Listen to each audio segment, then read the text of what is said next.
El siguiente segmento tiene contenido o opinión. La entrevista en A Primera Hora. Analizamos los hechos del momento junto a sus protagonistas. 8 de la mañana con 13 minutos y hablemos de los hechos registrados el día de ayer. En la tarde de ayer hubo manifestaciones a escala nacional en contra del presidente Guillermo Lasso, de algunas de sus políticas, para hablar y dialogar sobre este tema, para evaluar también estas protestas en contra del actual gobierno. Vamos a establecer contacto con Giovanni Atariguana, él es director nacional de Unidad Popular. ¿Cómo está? Bienvenido, buenos días. Buenos días, Irrar, es un placer compartir este espacio para quienes somos parte de Unidad Popular. Un saludo a toda la audiencia. Muchas gracias a usted por este diálogo, por esta entrevista. Bueno, iniciamos preguntándole cómo evalúa usted las protestas que se desarrollaron la tarde y también algunas en horas de la mañana del día de ayer. Bueno, este 11 de agosto es sin duda alguna, una gran jornada democrática de movilización social. En todo el país se ha llevado adelante movilizaciones, marchas, cierres de vías, con distintos contingentes que participaron.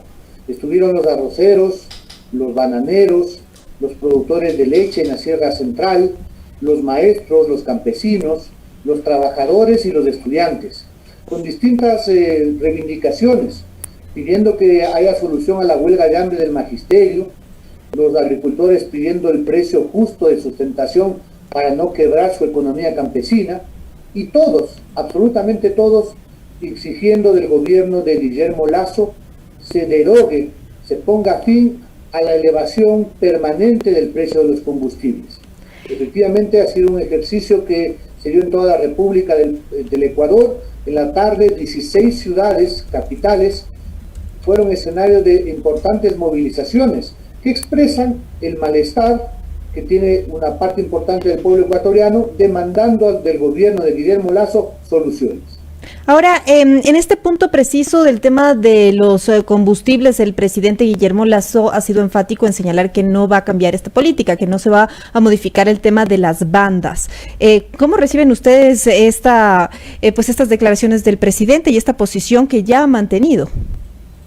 Bueno, es lamentable que el presidente Guillermo Lasso, que habla del Ecuador del encuentro, solo escuche las recetas, las opiniones del Fondo Monetario Internacional, cuya misión hoy está en el país, y que no ponga atención, no escuche al pueblo ecuatoriano, que está golpeado por la crisis, Silrat. Efectivamente, la pobreza, el hambre, el desempleo golpea las puertas de millones de hogares ecuatorianos. La gente que nos está escuchando sabe que más allá de las cifras oficiales, el precio de los víveres ha aumentado de manera escandalosa. Basta ver el precio del aceite, del arroz, del azúcar, hasta del café. Mientras el pueblo no tiene empleo, evidentemente mes a mes subir el precio del diésel, subir la gasolina, evidentemente golpea la economía popular. Aspiramos que el gobierno de Guillermo Lasso entiende el mensaje que dio una parte importante del pueblo el día de ayer, escuche. La gobernabilidad, Silrat, es consecuencia no de que el pueblo agache la cabeza o que sea reprimido. La gobernabilidad debe ser fruto de que el gobierno atienda y escuche a sus mandantes, resuelva sus problemas. Si hay pobreza, no se va a combatir elevando el precio de los combustibles, porque eso tiene un impacto directo en el tema del transporte. Porque en las grandes ciudades la gente toma el autobús, porque en las provincias para salir de una parroquia a otra, de un cantón a otro, hay que pagar pasajes, y eso comienza a ser evidentemente una amenaza. Pero no solamente el tema de la transportación de personas, sino que también se afecta a varios ámbitos de la cadena productiva en este país. Por eso es que los agricultores en la costa ayer salieron, no solamente por el precio de sustentación, sino que en varias actividades agrícolas ellos utilizan combustible. Pero igual en las ciudades, pequeños negocios como las panaderías, la entrega a domicilio, los talleres, utilizan efectivamente combustible. Vamos a ver, ojalá el presidente Lasso tome en cuenta este llamado de atención. Está por verse cómo plantea el tema de la proforma presupuestaria el próximo 24 de agosto, cuál va a ser la prioridad que tenga el gobierno. Nosotros estamos claros, Silrat, que 80 días que está cumpliendo el gobierno, es poco tiempo para resolver los problemas, pero es un tiempo suficiente para marcar un rumbo. ¿Para quién va a gobernar Guillermo Lasso?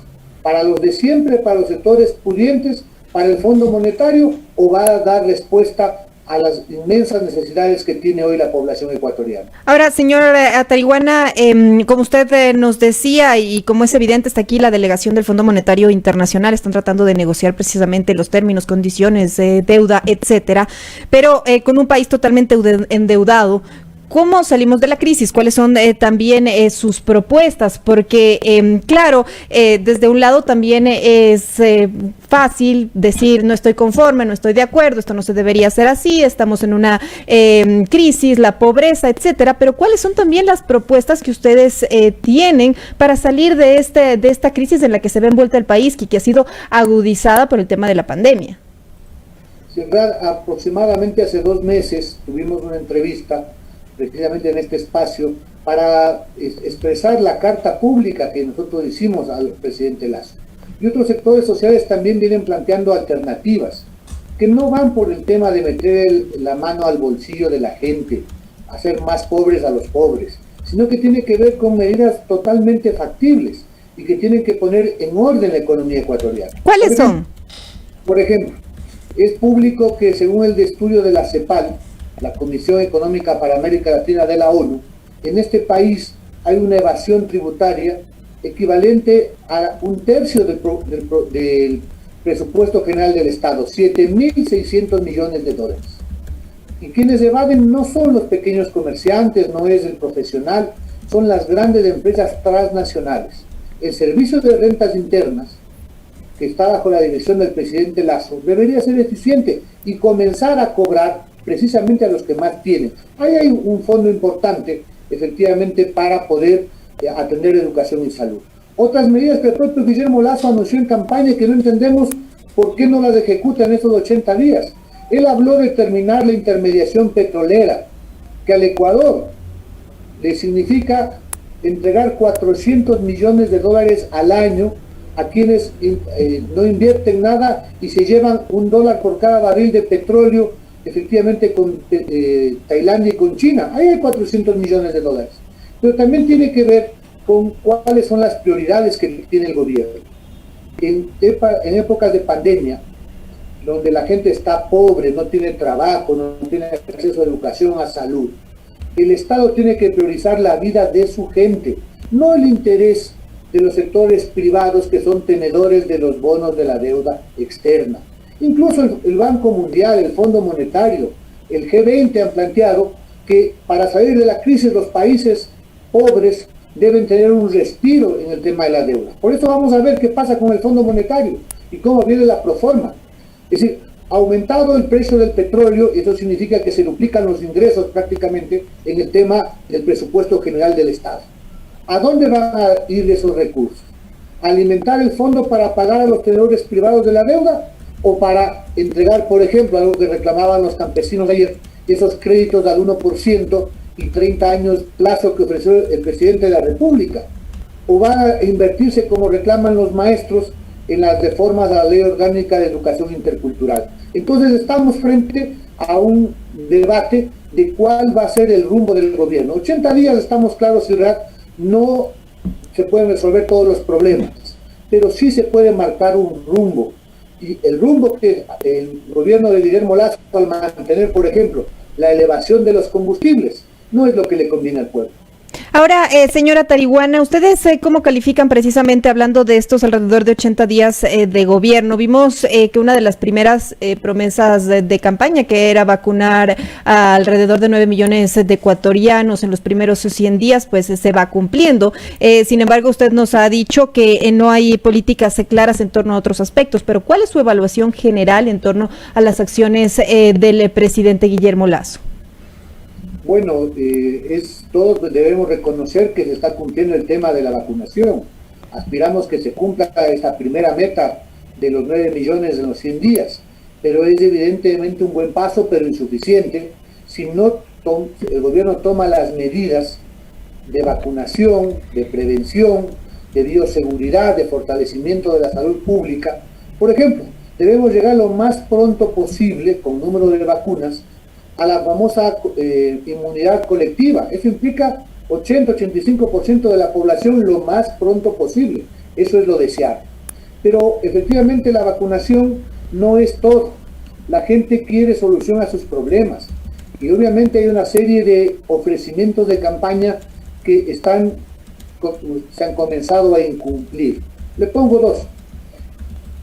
Decía la directora del Servicio de Rentas Internas y nos explicaba por qué no se deroga todavía ese impuesto del 2% a los ingresos de los microempresarios, que está perjudicando a la señora de la tienda, al pequeño taller, al pequeño almacén, que está llevándole a la quiebra, no permite la reactivación.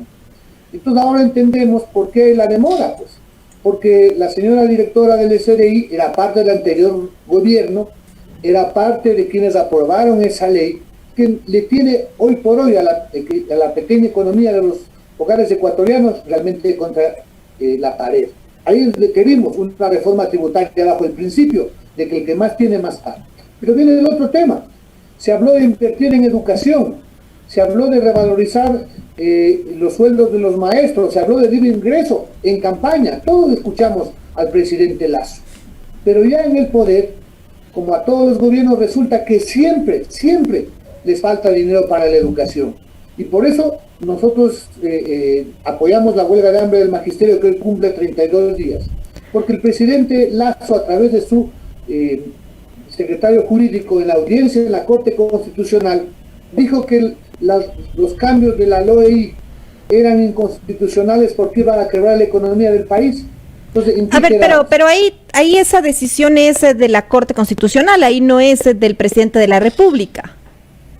Pero en la audiencia pública, como parte procesal, la presidencia se pronunció pidiéndole a la Corte que se declare todas las reformas inconstitucionales. Es decir, no ha habido coherencia en lo que es el discurso de campaña, incluso en el discurso de posesión, de invertir en educación, con la actitud que se ha tenido frente a la Corte Constitucional. En todo caso, vamos a ver, reitero, el 24 de agosto la reforma presupuestaria. Ya se ha recuperado en buena medida la recaudación de impuestos respecto al 2019. 13.000 millones y un poco más se calcula. El precio del petróleo se ha duplicado. Va a haber mayores ingresos. Vamos a ver efectivamente si por lo menos se reintegran los recortes que hizo Lenín Moreno al presupuesto de salud y educación. En el caso educativo son $1.000 millones. El pretexto fue la falta de recaudación de impuestos en el 2020. Pues bien, ha vuelto un nivel de normalidad. Esos dineros deben reinvertirse en el futuro, porque estamos hablando del futuro de nuestros hijos, nuestras hijas y sobre todo del progreso del país. Ahora, señora Taihuana, también quisiera preguntarle, en las últimas elecciones ganó una tesis, habían claramente dos tendencias que se enfrentaron en las urnas en las últimas elecciones. Ganó la del presidente Guillermo Lasso, una estrecha diferencia, lo que sea, pero ganó una tesis de gobierno. ¿No es más factible antes del tema de las manifestaciones dejarle actuar, dejarle avanzar con su proyecto de gobierno antes de ponerle trabas, condicionamientos y esperar a ver cómo avanza el tema también de sus promesas, del cumplimiento de la tesis con la que llegó al gobierno? Ciudad, yo recuerdo que en la primera vuelta Yacu Pérez tuvo prácticamente los mismos votos o más que Guillermo Lasso, ¿no es cierto? Y el programa político se expresa en la composición de la Asamblea. La derecha neoliberal, la que apunta al Fondo Monetario. Claro, pero, o sea, eso puede ser, pero de todas maneras... En la segunda vuelta hubo dos opciones. Pero ganó una opción de esas, o sea, puede ser cualquier cuestionamiento, pero llegó al poder una de esas dos opciones, así sea con un voto de diferencia, así funcionan las democracias. Bueno, llegó a la segunda vuelta luego de una denuncia de fraude electoral, pero en la segunda vuelta la gente votó más por salir del correísmo que por el programa económico de Lasso, y él debe entender aquello. En todo caso, la democracia no solamente es de elección, Ciudad. La democracia es participar en la toma de decisiones, con propuestas, con alternativas, en medio del debate.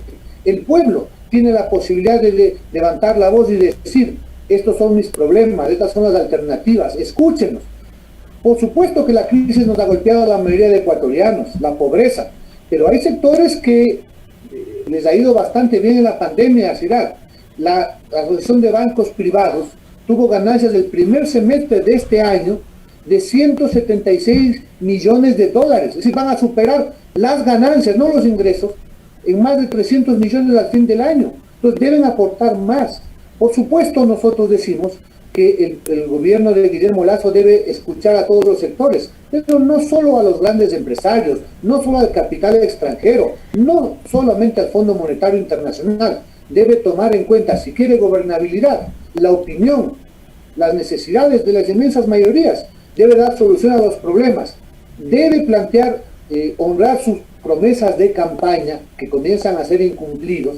Por esto que los arroceros se han puesto de pie, pues, porque hay un documento con puño y letra de Guillermo Lasso planteando que el día 1 de su posesión el precio de sustentación se iba a fijar en $35. Han pasado 80 días y no hay tal, ¿no es cierto? Pero adicionalmente vamos a ubicar lo que dice la Constitución en el tema de los recursos estratégicos y va a ser un tema de debate. El gobierno está caminando por una senda que compromete los sectores estratégicos, petróleos, energía eléctrica, telecomunicaciones, seguridad social. Se anuncian privatizaciones. Eso obviamente va a generar oposición y conflicto. Vamos a ver cómo se procesa de manera democrática esos temas. Ahora, ya para cerrar, señora Tarihuana, quisiera preguntarle si es que la Ley de Educación Intercultural es calificada como inconstitucional. ¿Ustedes tomarán diferentes acciones? ¿Piensan tomar algunas actividades? Aunque, como lo habíamos dialogado, pues esta es una decisión de la Corte, no del presidente. Bueno, nosotros en primer lugar, permítame expresar nuestra solidaridad con los más de 100 hombres y mujeres que en 14 ciudades están cumpliendo ya 32 días de huelga de hambre. Es una causa que es una causa nacional como la defensa de la educación pública y por supuesto estamos seguros, no puede ser de otra manera, Silrat, participamos nosotros en la audiencia, las reformas a la ley son constitucionales. La Corte lo que tiene que actuar es con celeridad, con prontitud y respetando el texto constitucional. Nosotros entendemos que puede haber alguna modulación, algún condicionamiento y en todo caso aspiramos que sea lo más pronto posible. Nos dicen que ya está circulando entre los jueces, por supuesto, el proyecto de resolución, el juez ponente lo ha hecho y aspiramos que las próximas horas, por salvaguardar en primer lugar la vida, la salud de nuestros compañeros y compañeras en huelga de hambre, pero también pensando en la educación, tener una respuesta, por supuesto, favorable. En todo caso, el mandato constitucional está ahí. 6% del Producto Interno Bruto para educación es un mandato constitucional que debe haberse cumplido en 2012. Vamos a ver cómo viene el presupuesto efectivamente y si se cumple con el futuro del país. Muchas gracias por su tiempo, por esta entrevista, señora Tarihuana. Muchísimas gracias, Silrado. Un fuerte abrazo. Un buen día. Igualmente para usted, 8:31 estábamos dialogando con Giovannia Tarihuana, directora nacional de Unidad Popular, hablando precisamente de la evaluación de las protestas que se registraron ayer en todo el país, sus expectativas y también las propuestas y lo que le plantean al actual gobierno. 8:31 en la primera hora.